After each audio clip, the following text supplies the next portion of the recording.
Pues les decía que bienvenidos a este curso que, como bien lo ha dicho el doctor Ronay, la duración es de una semana. Pues este curso lleva como por nombre, bueno, es una introducción al diseño de esquemas de detección y diagnóstico de fallas basado en observadores intervalares.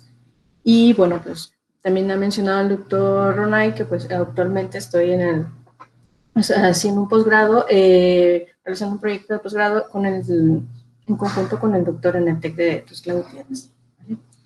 Pues bueno, voy a comenzar diciendo cuál es el objetivo del curso, que es, bueno, introducir al diseño de esquemas de diagnóstico y detección de fallas a través de la implementación de observadores intervalares.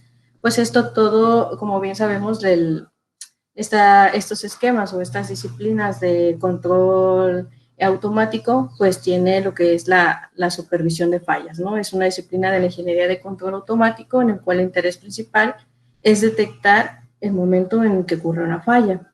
En este caso también sabemos que, bueno, existen dos maneras, ¿no? De trabajar la supervisión de fallas, que puede ser trabajarlo con datos y basado en modelos, ¿no? En este caso, pues mi curso o mi presentación tiene más que nada llevar a cabo la implementación de estos observadores intervalares, pues basado en modelos matemáticos, ¿no? Okay. Como introducción de este curso, pues me gustaría comenzar, y creo que la mayoría o algunos que no están tan familiarizados con fallas, pues el concepto de que nosotros le llamamos fallas, ¿no? Las fallas son eventos que afectan el buen funcionamiento del sistema, provocando desde un pequeño cambio en el desempeño nominal del sistema hasta ocasionar un accidente, ¿no? Una falla en un sistema, como podemos ver en el diagrama de la derecha, eh, puede ocurrir en los actuadores, válvulas, bombas, relevadores, también como en los sensores, ¿no? En los transmisores, elementos primarios de medición o en algún componente de la planta, ¿no? Por ejemplo, en este caso podría ser, no sé, fugas en tuberías, ruptura en los rodamientos de un motor, en fin, ¿no? Por eso en este diagrama que les presento, pues creo que es un diagrama un poquito generalizado y que hemos visto un poco en la literatura, ¿no? Entonces, es más para aterrizar acerca de cómo afectan en una planta o en un lazo de control todos estos elementos, ¿no? Y que estos elementos pueden, vamos a ver, tener una variación, ¿no? Una variación anormal de un proceso que ya lleva, vamos a decirlo, eh, pues un proceso con un buen funcionamiento, ¿no? Básicamente las fallas pues son anomalías, ¿no? Que no están consideradas en un desempeño nominal de esa planta o un sistema. Ok, si también vemos en este diagrama, tiene la parte punteada donde dice detección de fallas basada en modelo, ¿no? Y en este caso, pues es lo que vamos a tratar en este curso. Como está basado en modelos, pues sabemos que tenemos que comenzar para realizar la detección de fallas realizando un modelo, que es un modelo de la planta, no es más que una representación matemática del comportamiento dinámico, pues, de la planta, ¿no? Entonces, en este caso, para la detección de fallas basada en el modelo, pues necesitamos el modelo de la planta.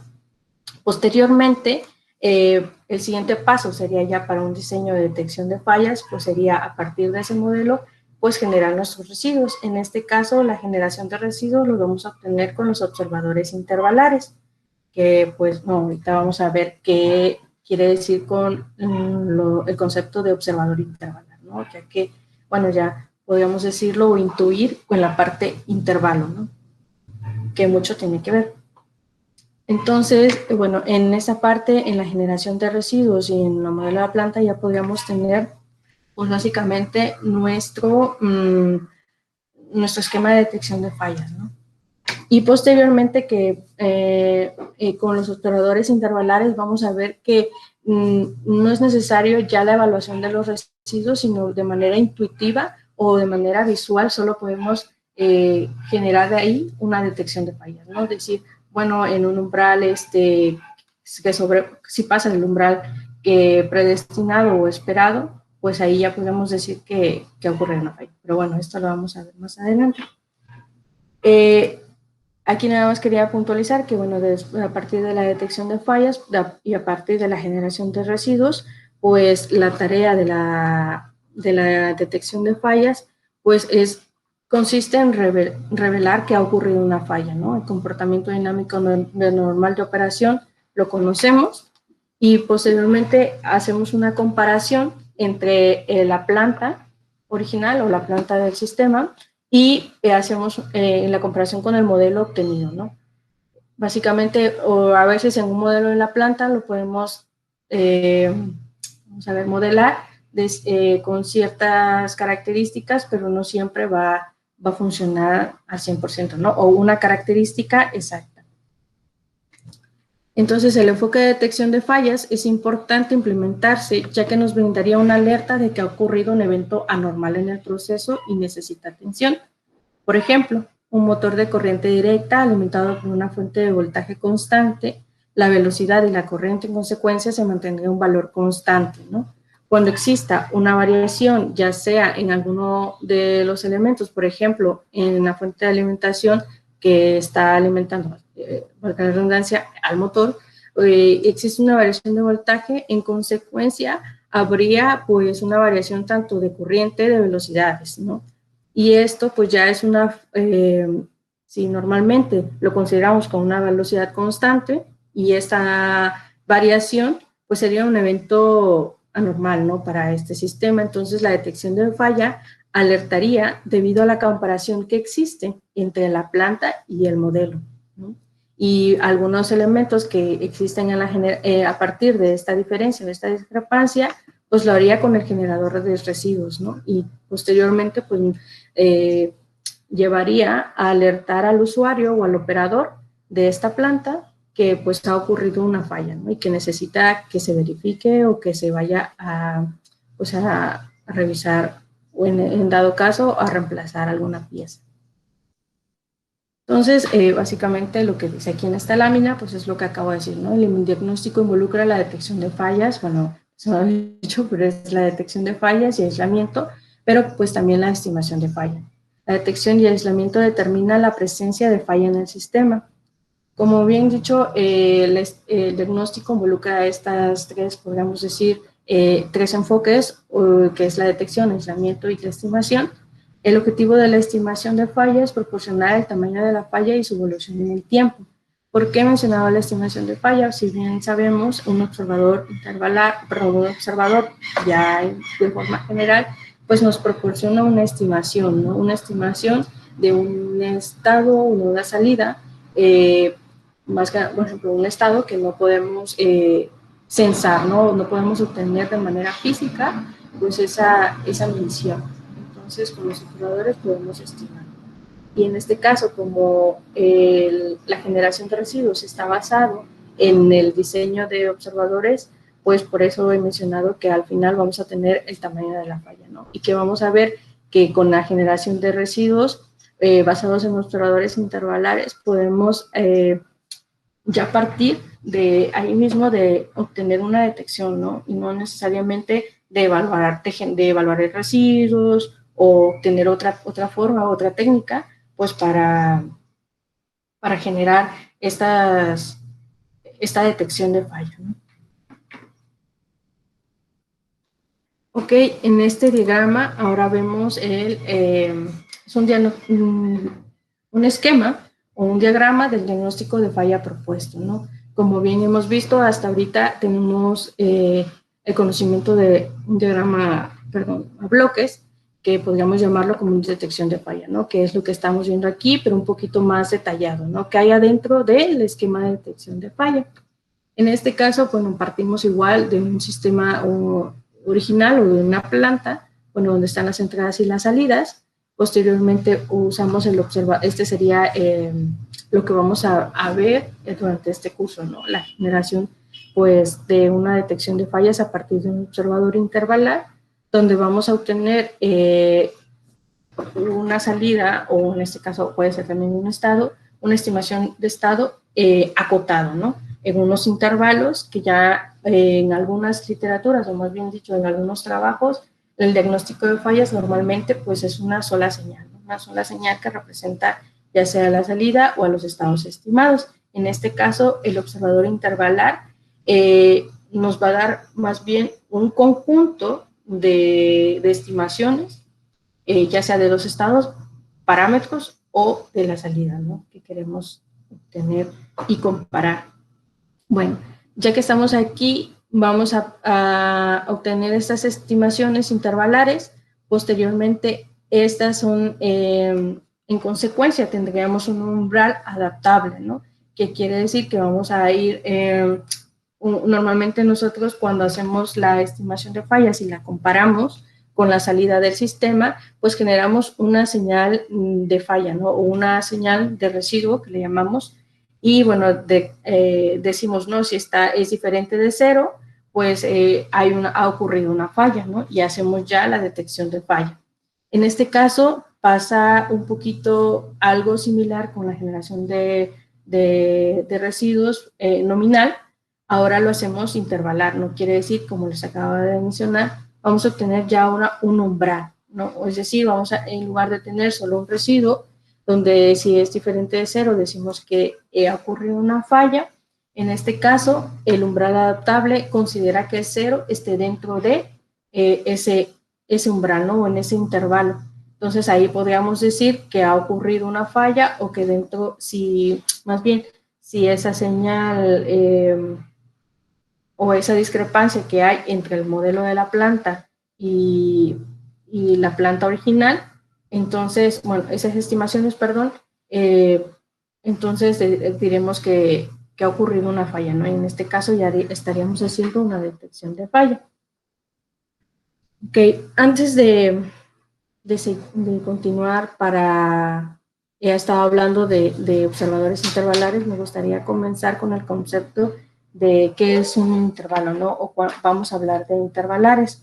Para ello tenemos la siguiente descripción de los intervalos, donde nos dice que un intervalo, los intervalos representan un conjunto de números reales, ¿no? O un conjunto, por ejemplo, en este caso de la ecuación 1, si X es un vector intervalar, entonces nos dice que los vectores X están en el intervalo mínimos y máximos, ¿no?, que pertenecen a los reales n. Entonces serían esta X barra abajo y X barra arriba, significan que son cotas o puntos finales inferior y superior del vector respectivamente, ¿no? Igual, dentro de, si tuviéramos un vector X como de la forma siguiente, tenemos que, bueno, más bien, esto quiere decir que si tenemos estos vectores, que es la cota inferior y la cota superior, esto no solo indica que como en los números reales, ¿no?, que tenemos solo, en este caso, por ejemplo, este vector es igual a A, B, nos dice que donde X es un intervalo cerrado formado por el conjunto infinito de números reales comprendido entre A y B, ¿no?, que si bien sabemos, esto significa pues un conjunto cerrado, ¿no?, donde en este caso, X está dentro de los intervalos que incluye a los elementos A y B. Para ello, regreso aquí a la lámina, donde igual este vector también considera el conjunto, ¿no? Todos los elementos o todos los vectores que están dentro de ese conjunto cerrado, y considerando ambos extremos, ¿no? Eso sería pues un concepto muy general de lo que es intervalo, ¿no? Y bueno, como les decía aquí, nada más que X es una representación de un conjunto de números reales, como ya lo mencioné, pero también podemos hacer un intervalo, o bueno, acotar, en este caso, también a matrices, ¿no? Una matriz A y A1 y A2 pertenecen a las reales M por N, se entiende que es elemento por elemento, ¿no? También una matriz podría ser considerada intervalar, ¿no? Para ello, bueno, voy a tomar parte aquí. Voy a cambiar tantito. Es que ya lo tenía acá.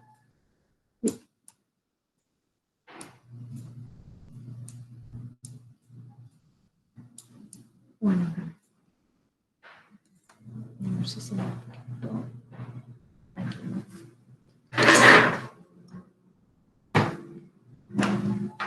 he mencionado que, bueno, es un vector intervalar.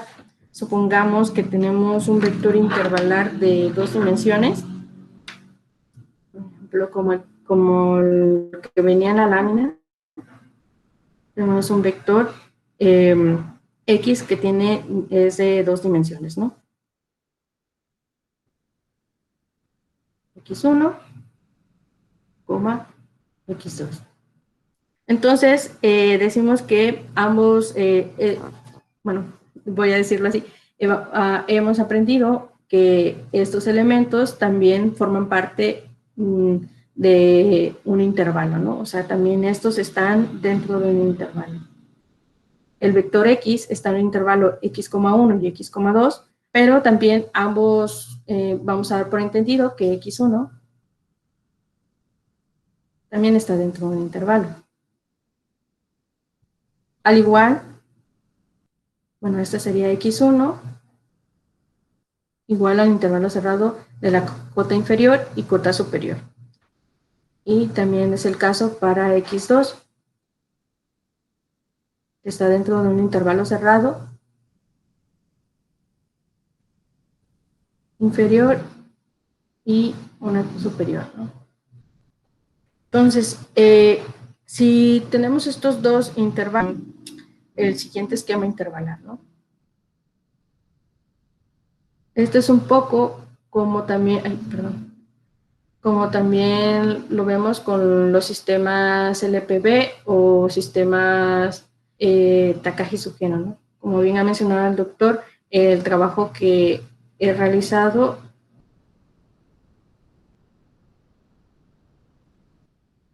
con los observadores intervalares va en una fusión con los sistemas Takagi-Sugeno. En este caso, bueno, también son conocidos como sistemas convexos o sistemas LPB que tienen, pues, creo que este ya es una, como la similitud entre ambos sistemas. Los LPB o cuasi LPB y los Takagi. Ok. Bueno, ¿qué estoy haciendo aquí? Supongamos que como tenemos un vector X de 2 dimensiones, tenemos que ambos vectores están acotados inferior y superior para X1 y también para X2, X2 inferior y X2 superior, ¿no? Entonces, tenemos aquí un diagrama donde tenemos, bueno, ponemos en el eje X1 y X2, ¿no? Entonces, supongamos que aquí tenemos, bueno, los valores mínimos o las cotas mínimas de X1 y aquí estaríamos diciendo que tenemos la cota superior del vector X1. Posteriormente aquí tenemos también las cotas inferior del vector X1, X2 y aquí la cota superior de X2. Si trazamos estos elementos, decimos que, bueno, perdón, es que no estoy tan familiarizada.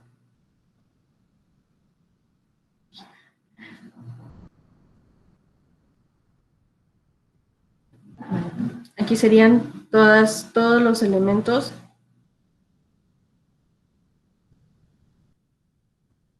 o todos los elementos que están dentro del vector X1 en el intervalo pues inferior y superior de X1. Ahora si lo hacemos para igual en el espacio de X2,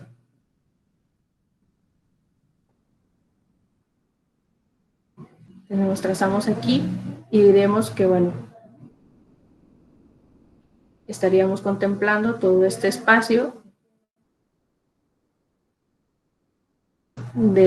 podemos decirlo como un inferior y superior del vector X2 y del vector X1, ¿no? Que forman parte de un solo vector llamado X, ¿no? Que sería todo este espacio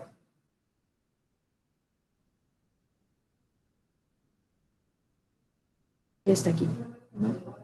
Ya la representación de X, donde podemos ver que el siguiente este esquema intervalar que podemos saber acerca de la relación que existe con los LPB o politópicos, ¿no? Podemos ver que se mueven dentro de esta forma, ¿no? De estos puntos nada más. Entonces, las relaciones de los vectores, como habíamos mencionado, pasan para todos los elementos. Por ejemplo, se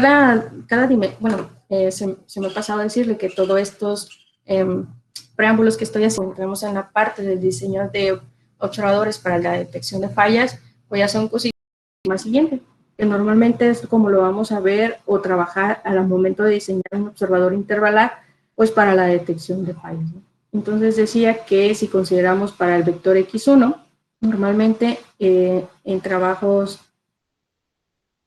en la literatura y en lo que vamos a ver lo encontramos de esta forma, ¿no? Más que de esta.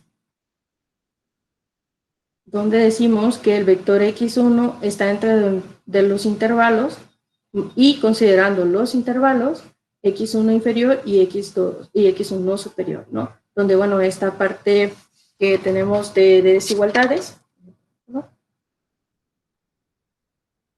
Y esta nos indica que, bueno, ese vector está dentro de los intervalos considerando ambos, ¿no? Ambos extremos.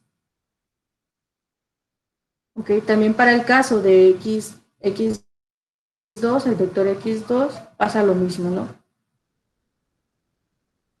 Para X2 está dentro de los intervalos, en el intervalo cerrado, X2 inferior y X2 superior. ¿Vale? Entonces, como con estos dos intervenidos, estoy mencionando que esta representación es la misma que esta, ¿no? Que normalmente lo vamos a ver en la literatura o de intervalares, esa representación. Ok, en esta gráfica entonces vimos que el X1 inferior y superior del vector X1 y de los intervalos también del vector X2, ¿no? Entonces esto es una representación gráfica de, bueno, que he puesto yo para el siguiente, para este vector X, ¿no? Donde es de dimensión 2, incluyendo ambos extremos, ¿no? Entonces, me faltaba también mencionar que dije que también las matrices, ¿no? Las matrices también juegan un juego muy importante aquí en el intervalo porque a veces, bueno, se me ha pasado mencionarles que ¿por qué usar la pregunta, ¿no? ¿Por qué usar o por qué los intervalares, ¿no? Esta es una suposición general basada en que a veces tenemos lo que es ruidos o perturbaciones o lo que sería esta parte de la incertidumbre paramétrica, ¿no?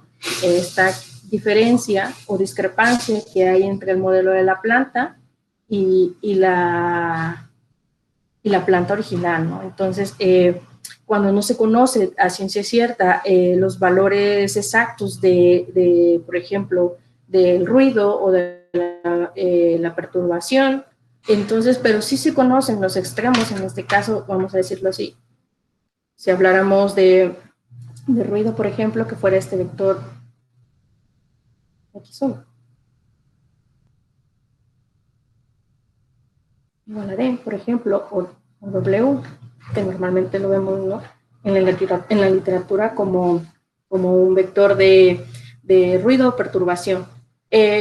Bueno, decía yo que cuando no consideramos o no tenemos el conocimiento total o exacto de cada uno del valor de los vectores o ya sea del ruido o de la perturbación, entonces, pero sí se conecta, ¿no? Por ejemplo, en este caso sería entre qué y qué elementos se encuentran. En este caso, pues con un valor mínimo, más o menos, diría yo, que se encuentra 0.01 o 0.1, no sé. Entonces, para ello se ocupan los observadores intervalares, ¿no? O más bien, los intervalos, para obtener un observador intervalar.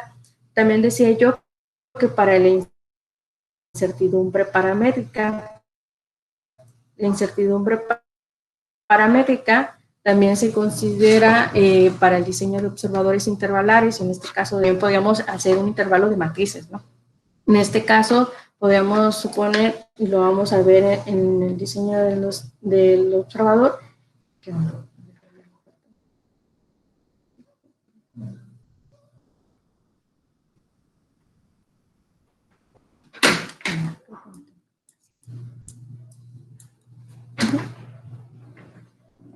okay. Supongamos que tenemos una multiplicación de una matriz A por X, ¿no? Donde, bueno, esta matriz A, para empezar, está dentro de un intervalo, ¿no? Un intervalo cerrado, donde la matriz A va a ser igual a más menos A. Y X está igual dentro del intervalo cerrado, superior, intervalo cerrado, X superior, ¿no? Ok, donde ahora vamos a obtener los intervalos pues de ese producto, ¿no? De la matriz A con el vector X, sabiendo, bueno, estas dos suposiciones. Entonces tenemos que, ay, perdón, aquí es más. Ay, correcto.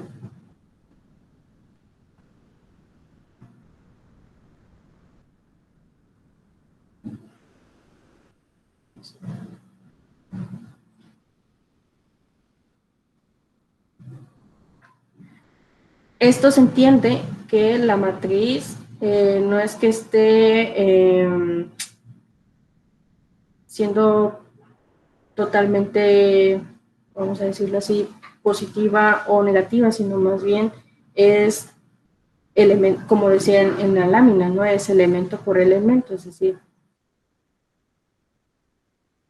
cada parte, el elemento que conforma a una matriz A,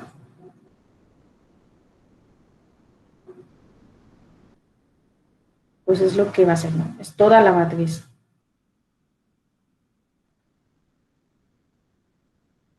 Para la matriz esta, pues que se considera el extremo, ¿no? Puede ser ya en la práctica, puede ser que sea, no sé, le podamos poner un a la matriz, sí, sí,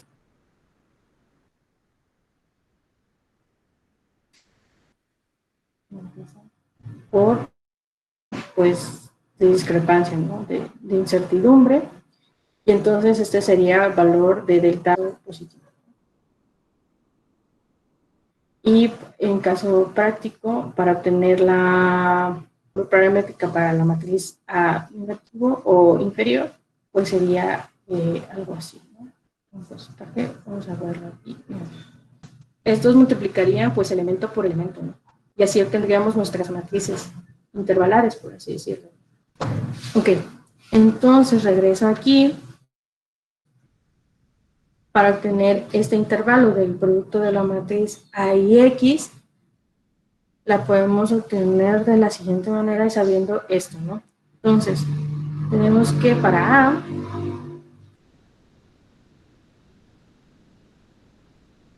tenemos A superior,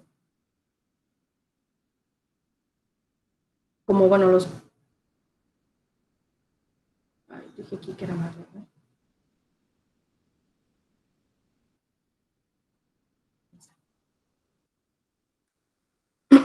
Bueno, como pasa en este extremo, vamos a... Y también...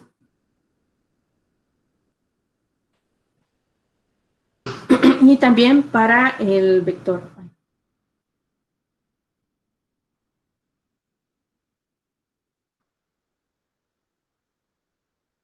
aquí tenemos el vector x inferior. También para acá, x superior y x inferior. ¿Ok? Si lo hacemos de manera individual, esto, que, bueno, o más bien creo que debe partir de aquí.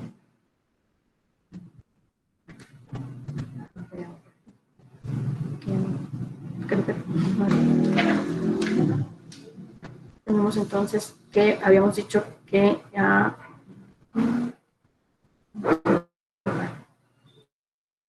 este sería el intervalo donde de los extremos. También pasa lo mismo para x.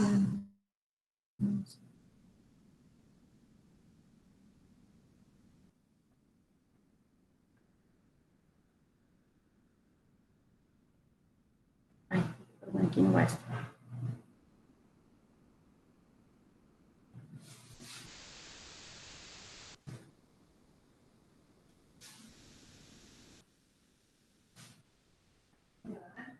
Teniendo estos intervalos de cada matriz y vector, ahora sí vamos a vimos arriba, ¿no? Entonces, si hacemos, vamos a hacerlo así, hacemos la aplicación de juntamos o hacemos esta parte del producto, obtendríamos nuestro intervalo del producto de A por X.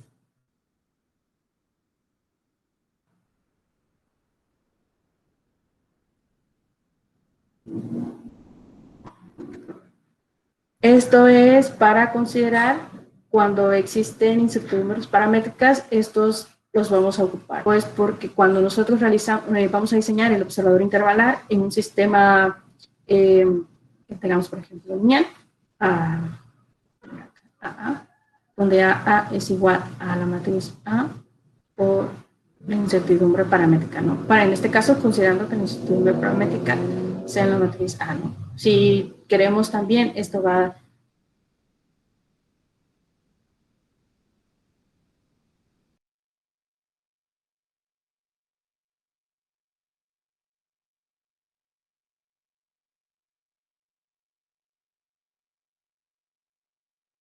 también depender y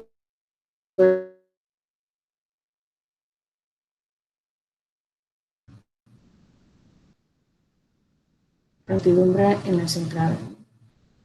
También sí lo podemos, pero como esto los estamos considerando intervalar, ahora ya no consideraríamos, sino más bien consideraría, entonces lo que necesitaríamos sería la multiplicación de la resultado de hacer la operación en cada intervalo.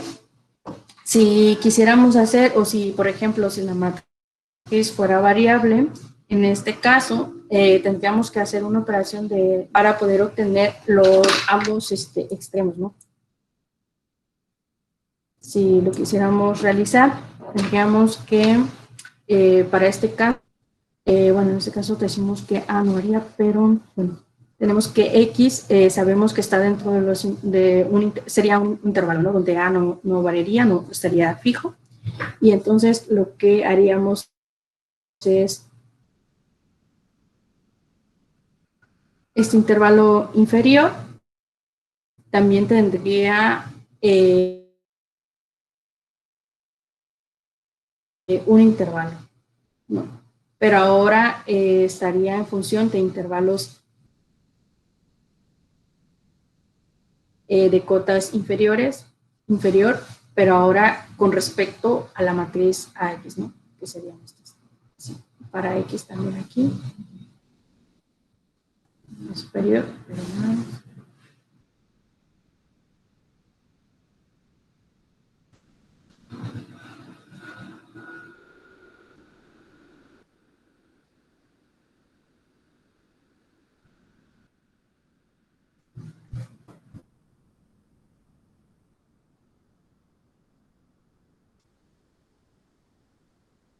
para este lado, ¿no? Sería lo mismo.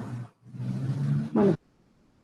Bueno, perdón, yo he estado perdiendo Citlali, no sé si solo es mi internet o los demás también. Ya solo restaría hacer la operación, ¿no? A multiplicar cada uno de... Bueno, no sé, dígame. bueno, ¿se está cortando solo conmigo o Sí, con dice todos? que se corta. Bueno, pero es la voz. Y Creo si que no, es me tu voy a poner internet, el micrófono aquí más. Ronay, yo lo escucho bien a Citlali. Ah, bueno, entonces adelante, ese es mi internet, no hay problema, adelante. También para varios en el chat se nos está cortando, doctor.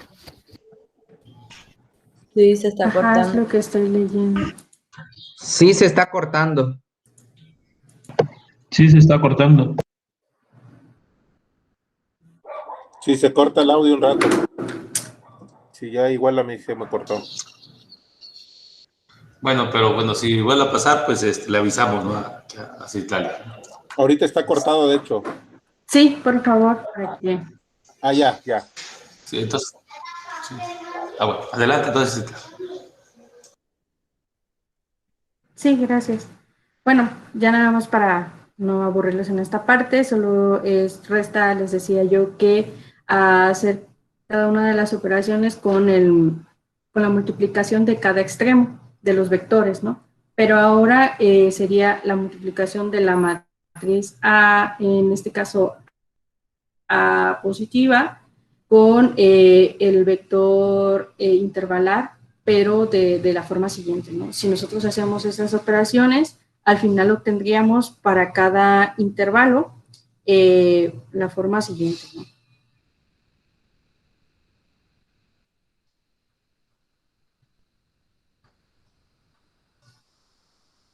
Ay, perdón.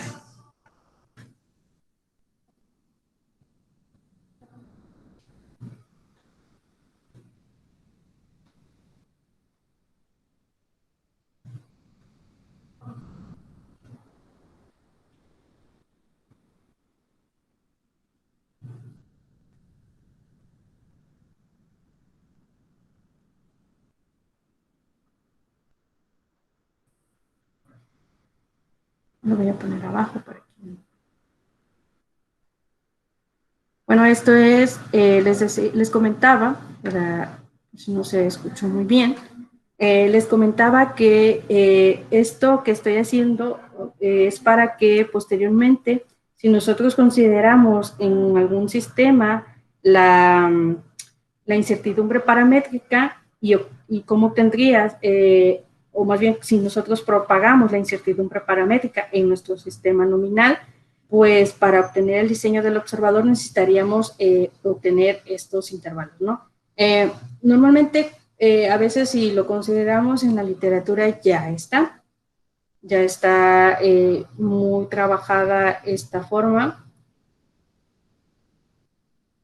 y pues simplemente tocaría implementar, ¿no? Bueno, pero a mí me pareció conveniente mostrarlo para que se viera de dónde sale, ¿no? Si lo encontramos en la literatura, es importante saber de dónde viene la consideración que vamos a ver. Ok, entonces, nada más termino en esta parte para decirles que hemos obtenido este extremo o este intervalo de la multiplicación de A por X para, vamos a decirlo, para el intervalo inferior. Para el intervalo superior tenemos toda esta serie de consideraciones para obtener un intervalo por el vector X. ¿Bien? Ok, entonces les mencionaba, voy a regresar a la presentación, aquí había dejado mi lámina, les mencionaba que, bueno, la detección de fallas consiste en revelar que ocurre una falla y que vamos a trabajarlo en este curso o basado en modelos matemáticos. Pues bien, como mencionaba, para el modelo matemático, yo he considerado un modelo, más bien una representación o un trabajo con los sistemas Takagi-Sufren. ¿Por qué lo considero así? Bueno, creo que el grupo aquí de Turix lo trabaja como un sistema convexo, ¿no? Un sistema convexo lo llaman más que Takagi Sugeno, ¿no? Que bueno, le he puesto aquí para reducir la complejidad de estas ecuaciones sin perder esta relación entre la representación de controlabilidad u observabilidad, se propone utilizar una representación convexa Takagi Sugeno. Es algo que yo nada más le he puesto así, convexo Takagi Sugeno, ¿no? Pero bueno, podríamos decirle que es un sistema convexo o un sistema cuasi LPB también. Esto va a depender también del concepto de cada quien, como lo tenga asimilado. Ok, entonces le decía, para comenzar a hacer el diseño del observador, yo parto de un sistema dinámico no lineal. Posteriormente hace uso de la representación, bueno, aquí, creo que sí, sí. Ay, bueno, aquí. Bueno, mencionaba que para la detección de fallas basado en modelos, entonces nosotros tenemos que representar esa forma dinámica del sistema a partir, pues, de una representación matemática, ¿no? En algunas representaciones se toma en cuenta a los sensores, actuadores, además de los componentes del sistema. Para modelar un sistema normalmente parte de un sistema libre de fallas, ¿no? Posteriormente es posible modelar el comportamiento inusuales del sistema, pues como podemos ver aquí, ¿no? En este diagrama. Son los tipos de sistemas que podemos considerar para la detección de fallas.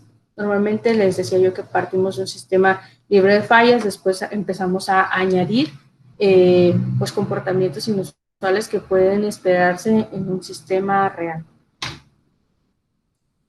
Les decía yo que he considerado, y bueno, más que nada en este curso, vamos a ver la detección de fallas basado en observadores intervalares, pero con una fusión de los sistemas Takagi-Sugeno.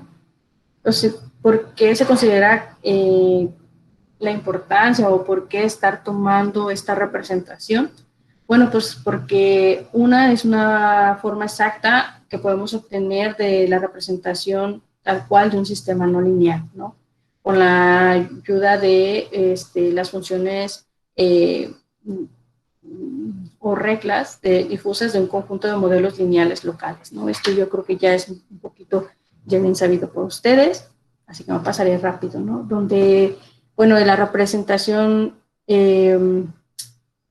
matemática del sistema Takagi-Sugeno tiene la siguiente forma de la ecuación 1, donde, bueno, bien sabemos que pues forman parte de las funciones de ponderación, que una matriz A, B y C forman parte, son de dimensiones apropiadas y esto lleva a cabo cada punto de operación, ¿no? También sabemos que los sistemas Takagi-Sugeno los podemos obtener a partir de la identificación o también en la parte analítica, ¿no? Que también esta parte, quiero que quede claro que lo vamos a trabajar en la parte analítica y por el sector no lineal, ¿no? Para obtener finalmente nuestro sistema Takagi-Sugeno. Este sistema Takagi-Sugeno, conforme a, bueno, y que tienen que ver con los observadores intervalares, bueno, tiene un poco que ver o mucho, ¿no? Por ejemplo, los sistemas entre los LPB, los cuasi LPB y los Takagi-Sugeno son sistemas, pues, vamos a decirlo así, que tienen, también trabajan con intervalos, ¿no? O en ese caso, inicio como un intervalo entre las operaciones, en este caso, de los parámetros, ¿no? Gente que ha trabajado con este tipo de sistemas sabe que normalmente para las funciones de membresía o de ponderación se toma en cuenta que el parámetro pues está dentro de un intervalo, ¿no?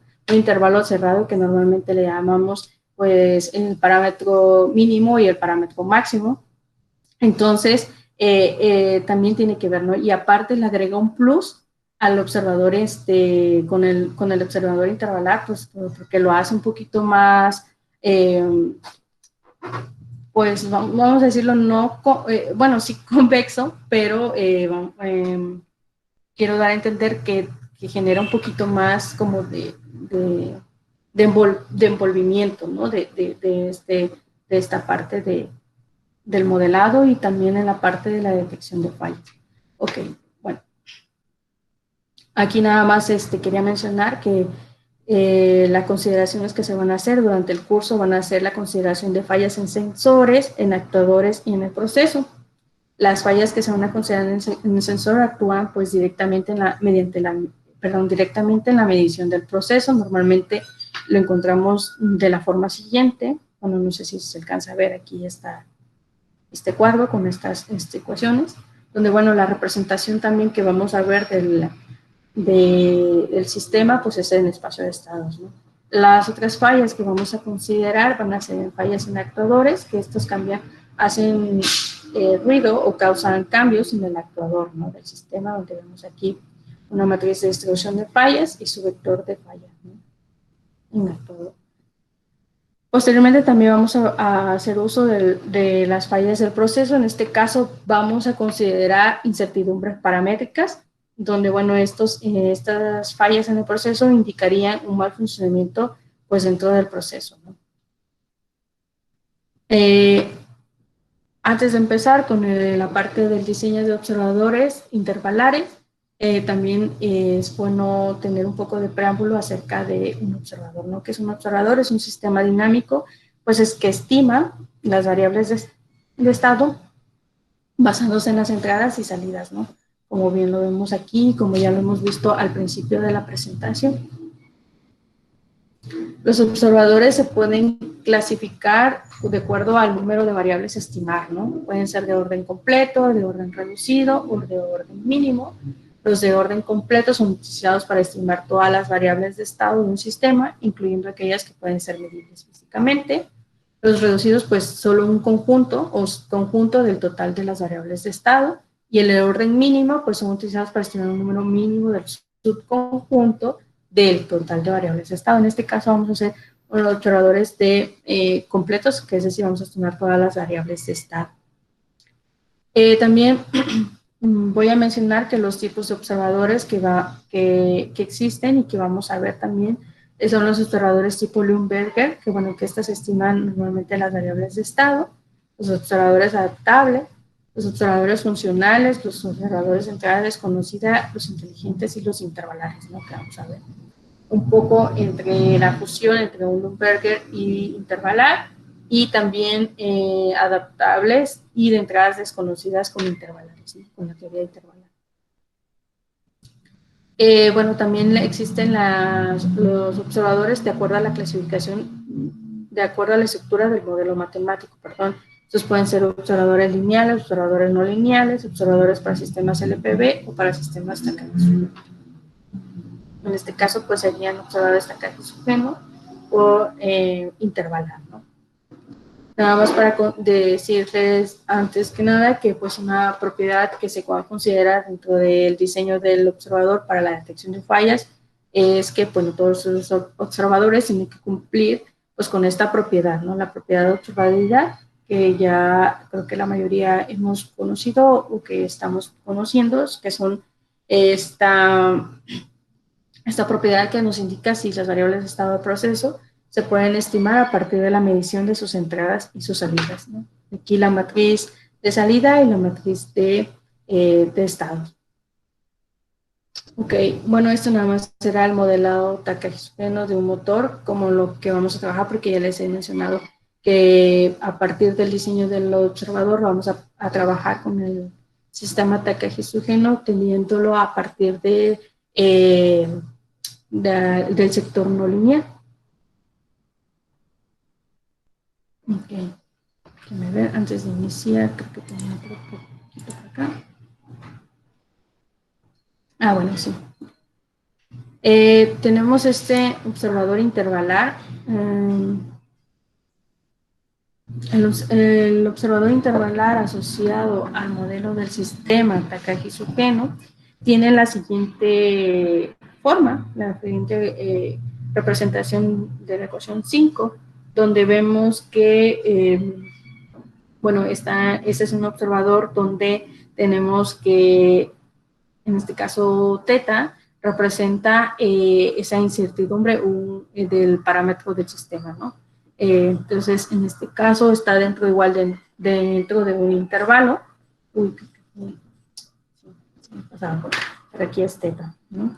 Aquí, bueno, también lo es para el vector del parámetro, ¿no? Variable que hay aquí programado, perdón, las variables programadas del sistema ataque exógeno también lo es. Pero en este caso solo quería puntualizar que también para un sistema, un observador intervalar sujeto a la forma que vamos a trabajar en este caso, en este curso, son los sistemas ataque exógeno, tendrían esta representación, ¿no? Entonces, donde nos dice que Z representa la incertidumbre del conocimiento exacto de los parámetros del sistema teta, donde les mencionaba que, bueno, que esta incertidumbre puede ir en las matrices del estado, en las matrices de entrada o en las matrices de salida. Ok. Donde X gorrito es la estimación de los estados, como ya sabemos, las entradas, las salidas y la salida estimada. ¿Vale? ¿Qué vamos a pasar con este observador intervalar? Bueno, ya lo he mencionado al principio, pero bueno, lo volvemos a mencionar. Que nosotros, bueno, esto es un observador, como hemos visto en control automático, es un poquito, vamos a decirlo así, conocido, sencillo o de cierta manera accesible, ¿no? Para poder desarrollarlo y plantearlo pues en cualquier, vamos a decirlo, en cualquier sistema, ¿no? Donde, bueno, tenemos el diagrama a bloques donde, de este observador, donde, bueno, aquí tenemos nuestra planta y el observador, y este serían las ganancias, ¿no? Que es retroalimentar al observador. ¿Qué pasaría aquí? Bueno, esto va a depender de aquí, como les decía yo, de obtener una salida de una planta, pero las respuestas del observador, perdón, va a ser un intervalo, ¿no? Donde la diferencia que se obtenga, pues va a generar el residuo, ¿no? Es como vamos a evaluar. Aquí entonces el efecto de los parámetros inciertos, que me refería aquí con teta o zeta, todo esto representa en una respuesta actual del observador es acotada en un intervalo, ¿no? Quiere decir que ahora Y gorrito ya no es solo una señal, por así decirlo, ¿no? Ya no es un solo vector, sino más bien es un conjunto de vectores acotados inferior y superior, donde, bueno, ahora sería Y gorrito, pertenecería al conjunto cerrado, como lo vemos aquí, ¿no? Donde Y gorrito mínimo, perdón, barra abajo sería el mínimo, ¿no? Y para este extremo sería el máximo. Entonces, ¿cómo sería la parte de la detección de falla usando observadores intervalares? Bueno, en este caso, la evaluación para la detección de falla consistiría en, bueno, les mencionaba yo al principio también que lo que tienen los observadores intervalares es que podemos partir, de detectar fallas de manera, vamos a decirlo, una prueba desde obtener la estimación, ¿no? A partir de ahí, voy a rayar, no sé si puedo rayar aquí, pero... Okay.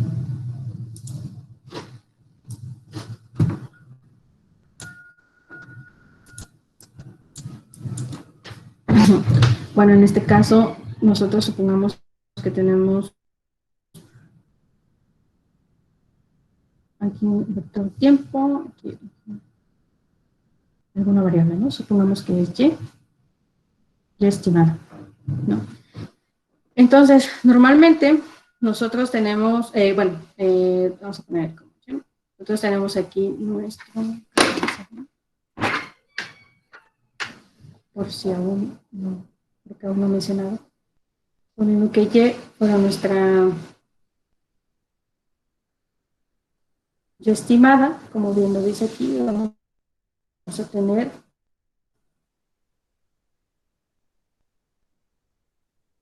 un intervalo superior y un intervalo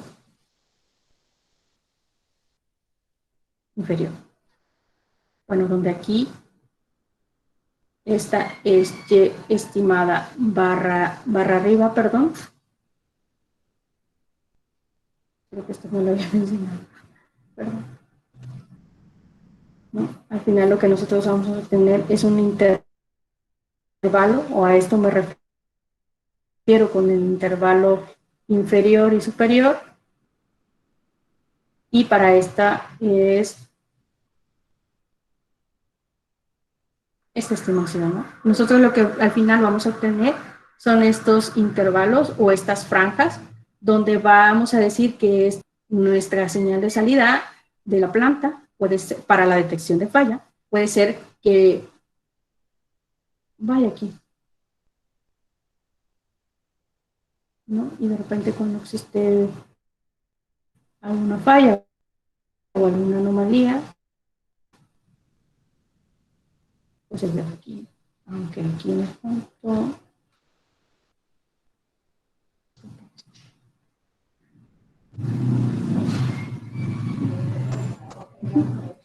supongamos que entonces tenemos el extremo inferior y, bueno, esto nada más lo hago así, ¿no? Pero puede ser otra dinámica que tenga el sistema. Dentro de esa franja, no debe de estar aquí. Sí, eso sí estaba bien. La cota superior y la cota inferior, ¿no? Este sería nuestra estimación, vamos a decirlo, predefinida o esperada de nuestro observador. Estas son obtenidas por el observador intervalar, ¿no? Y nuestra